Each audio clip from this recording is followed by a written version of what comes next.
Good morning students. आज हम पढ़ेंगे कैपिटल मार्केट थ्योरी के ऊपर बेस्ड क्वेश्चंस। हमने इससे पहले वाले वीडियो में देखा था कि what is capital market theory, जिसको पॉपुलरली CAPM भी बोला जाता है, that is capital asset pricing model. अगर हमें कोई क्वेश्चन दे दिया जाए CAPM के ऊपर बेस्ड, तो हम उस क्वेश्चन को कैसे सॉल्व करेंगे। तो आज हम इस वीडियो में देखेंगे how to solve the question of capital market theory और CAPM मॉडल।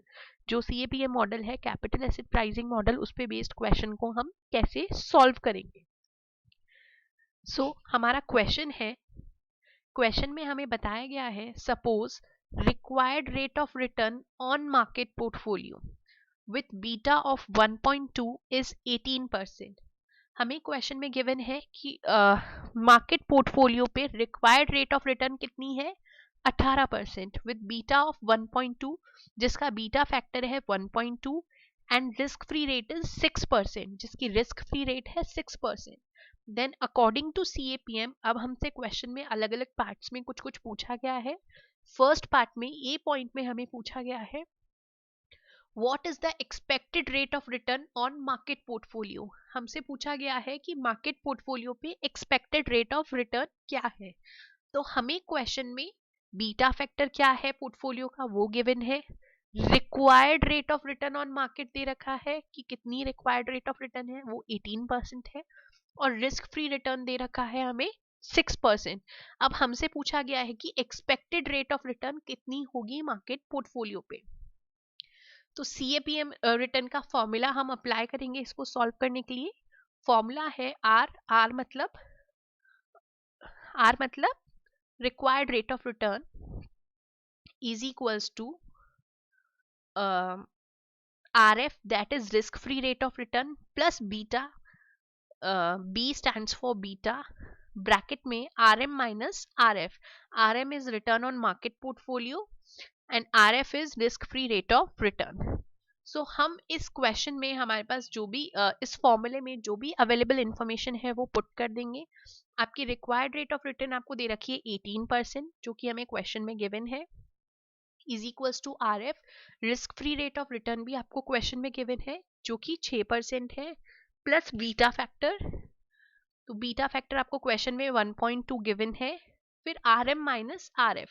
अब RM हमको गिवन नहीं है, वो हमें कैलकुलेट करनी पड़ेगी, that will be the expected rate of return. RM minus RF again 6%, जो कि हमें गिवन है। तो इस फॉर्मूले में हमने वो सारी इंफॉर्मेशन पुट कर दी जो कि हमें क्वेश्चन में गिवन थी। अब हम इस क्वेश्चन को इस फॉर्मूले को सॉल्व करेंगे। तो RM is equals to 6% plus 18% minus 6% divided by 1.2 हम करेंगे, तो हमारा आ जाएगा 6% प्लस 12 डिवाइडेड बाय 1.2 और 6% प्लस 10%।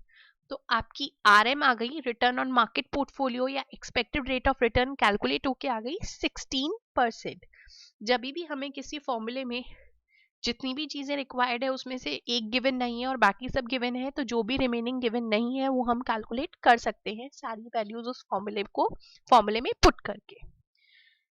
उसी क्वेश्चन का नेक्स्ट पार्ट है, हमसे पूछा गया है what is the expected return of a zero beta security. किसी सिक्योरिटी का बीटा अगर जीरो है तो उसकी एक्सपेक्टेड रिटर्न क्या होगी। The expected rate of return on zero beta security is the risk free rate, that is 6% given in the question। कोई भी बेसिकली बीटा हमें क्या बताता है कि उस पर्टिकुलर सिक्योरिटी में कितनी रिस्क इन्वॉल्व है। तो हमें पूछा गया है इस क्वेश्चन में कि अगर किसी सिक्योरिटी का बीटा जीरो है तो उसकी एक्सपेक्टेड रिटर्न कितनी होगी। तो अगर उसमें सिक्योरिटी में अगर कोई रिस्क ही नहीं है, जिसका बीटा जीरो है यानी कोई भी रिस्क नहीं है, तो जो risk free rate of return होगी वो ही उसकी एक्सपेक्टेड रेट ऑफ रिटर्न होगी। तो इस पर्टिकुलर क्वेश्चन में आपको risk free rate of return 6% दे रखी है, तो इस पर्टिकुलर पॉइंट के लिए जो आपकी एक्सपेक्टेड रेट ऑफ रिटर्न होगी जिस सिक्योरिटी का बीटा जीरो है उसके लिए 6% होगी।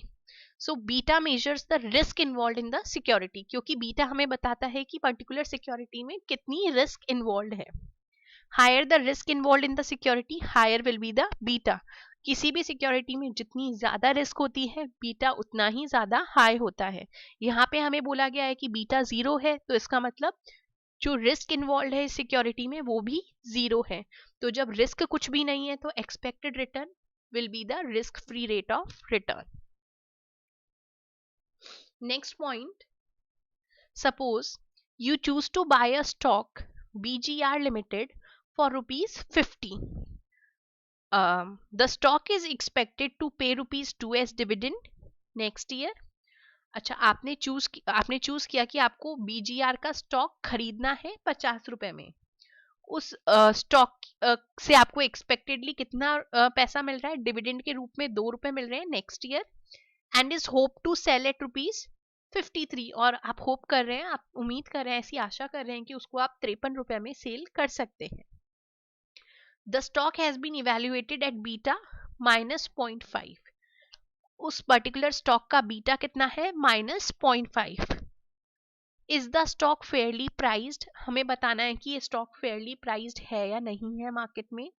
And what is the implication of including stock BGR limited in the portfolio? तो आपसे दो चीजें पूछी गई हैं इस पॉइंट में। फर्स्ट ऑफ ऑल आपको बताना है कि वो स्टॉक फेयरली प्राइस्ड है या नहीं है, और अगर आप अपने पोर्टफोलियो में BGR लिमिटेड का स्टॉक इन्वॉल्व करते हैं, इंक्लूड करते हैं, तो उसके क्या इम्प्लीकेशंस होंगे। सो सबसे पहले हम देखेंगे कि हमें उस पर्टिकुलर स्टॉक से कितनी इनकम जनरेट हो रही है। तो इनकम के रूप में हमें 2 रुपए तो डिविडेंड के फॉर्म में मिल रहे हैं, और बाकी जो प्राइस चेंज हो रही है वो हमें उसका पैसा मिल रहा है। तो हमने वो शेयर 50 रुपए में खरीदा, बट अब उसकी प्राइस 53 रुपए हो चुकी, तो 3 रुपए तो प्राइस चेंज होने से हमें इनकम हो रही है, और 2 रुपए हमको डिविडेंड का मिल रहा है। तो टोटल इनकम हमको मिल रही है dividend plus price change 2 rupees as a dividend, plus price changes 53 rupees. अब उस स्टॉक की वैल्यू हो चुकी, पहले जब हमने खरीदा था तब 50 रुपीज थी, तो 3 रुपए का ये प्रॉफिट हो गया। 2 + 3 5 रुपीज की आपको टोटल इनकम हो रही है। और उसकी इनिशियल प्राइस क्या थी? अगर उससे उस पर्टिकुलर स्टॉक की हमें एक्सपेक्टेड रिटर्न कैलकुलेट करनी है इन परसेंट, तो आप कैसे कैलकुलेट करेंगे? टोटल इनकम आपको उस पर्टिकुलर सिक्योरिटी से हो रही है 5 रुपीज की, और इनिशियल प्राइस है उसकी 50 रुपीज, तो आपका 0.10 आ जाएगा। अगर हम इसको परसेंट में चेंज करेंगे तो आपकी रिटर्न हो गई 10%। तो आपको उस पर्टिकुलर BGR लिमिटेड के स्टॉक पे आपकी एक्सपेक्टेड रिटर्न है 10%। तो आपकी रिक्वायर्ड रेट ऑफ रिटर्न क्या होगी? तो अगेन हम CAPM का फॉर्मूला पुट करेंगे और required rate of return calculate करेंगे। तो formula is RF plus beta. RF is risk free rate of return plus beta. RM minus RF. RM is return on market portfolio minus risk free rate of return. इस question में आपको risk free rate of return 6% given है। ये BGR limited का जो stock है उसका beta आपको दे रखा है -0.50। रिटर्न ऑन मार्केट पोर्टफोलियो जब आपने फर्स्ट पॉइंट सॉल्व किया था तब आपने कैलकुलेट किया था तो वो 16% आया था, और risk free rate of return 6% है। तो ये सारी वैल्यूज जब हम फॉर्मूले में पुट कर देंगे तो हमारी रिक्वायर्ड रिटर्न आएगी 1%। सो जो हमारी एक्सपेक्टेड रिटर्न हमने इससे पहले कैलकुलेट की वो आई हमारी 10%, और जो रिक्वायर्ड रेट ऑफ रिटर्न हमने कैलकुलेट की वो आई 1%।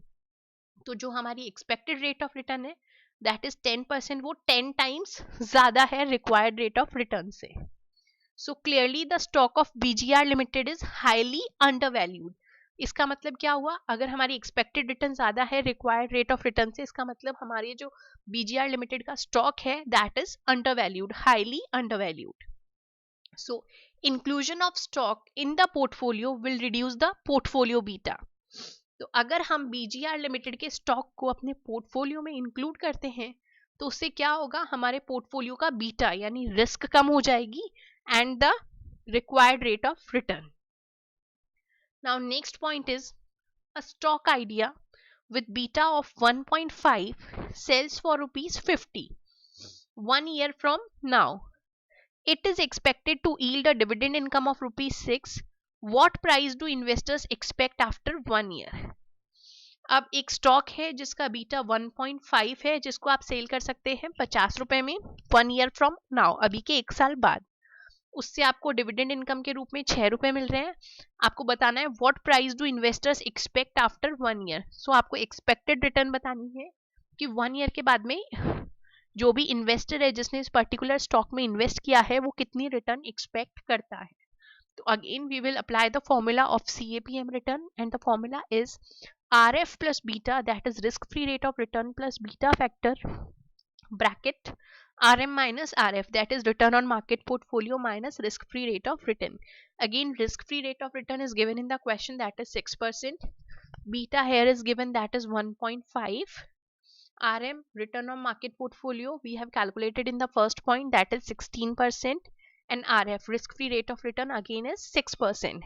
Then we will put these values in the formula and we will get the return as 21%. So for 21% return, total income of idea should be ₹50. अब देखिए 21% आपकी एक्सपेक्टेड रिटर्न है, आपने उसको cell कितने में किया, 50 रुपए में, तो 50 रुपए पे आपको 21% रिटर्न मिल रही है, तो कितना रुपया मिल रहा है आपको, 10.5 रुपीज मिल रहे हैं. Out of this the dividend component is 6. अब 10.5 रुपीज आपको उस आइडिया की जो भी आइडिया का जो स्टॉक है उससे आपको मिल रहे हैं, जिसमें से 6 रुपए तो डिविडेंड के ही हैं, तो उसके प्राइस में कितना चेंज हुआ, 50 रुपए की उसकी प्राइस थी, उस पे आपको 21% का रिटर्न मिला, तो टोटल रिटर्न मिला 10.5%. 10.5 में से 6 रुपए तो आपके डिविडेंड के हैं, तो 6 रुपए आप हटा दोगे तो प्राइस एप्रिसिएशन कितना हुआ, प्राइस कितनी बढ़ी स्टॉक की, 4.5 रुपीज. तो 4.5 रुपीज प्राइस बढ़ी, तो टोटल प्राइस अब क्या हो गई उस पर्टिकुलर स्टॉक की, पहले 50 रुपए थी, 4.50 रुपीज उसकी अब बढ़ गई है, तो एक्सपेक्टेड प्राइस उसकी हो गई 54.5 रुपीज. सो इस तरह से हम जो कैपिटल एसेट प्राइसिंग मॉडल है उसको अप्लाई करके क्वेश्चन सॉल्व कर सकते हैं. Thank you.